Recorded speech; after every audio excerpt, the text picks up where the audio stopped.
তো আজকে এক ধরনের খাবার বানাচ্ছি দেখো বন্ধুরা। তার জন্য প্রথমে কড়াইতে তেল দিয়ে আমি ডিমটা একটু ভেজে নিলাম। তেলটা একটু বেশিই পড়ে গেছে, তার জন্য খুন্তি করা উঠতে পারলাম না, একবারেই থালায় উপর করে দিলাম। তো এরপর আমি কড়াইতে তেল দিলাম,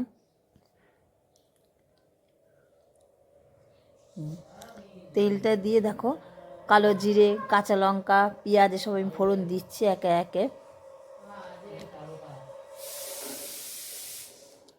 দিয়ে এবার কটা ভাত দিয়ে দিলাম, শুকনো ভাত, ঝরঝরে ভাত দিয়ে আমি ভালো করে নেড়ে নিলাম।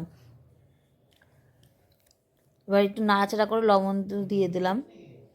এবার ডিম ভাজাগুলোও দিয়ে দিলাম, দিয়ে ভাতটাকে ভালোভাবে নেড়ে নিলাম। নেড়ে নিয়ে গ্যাসটা অফ করে থালায় নামিয়ে নিলাম। সিম্পল খাবার। আর এটার নাম কি জানো? এটার নাম ভাত ভাজা।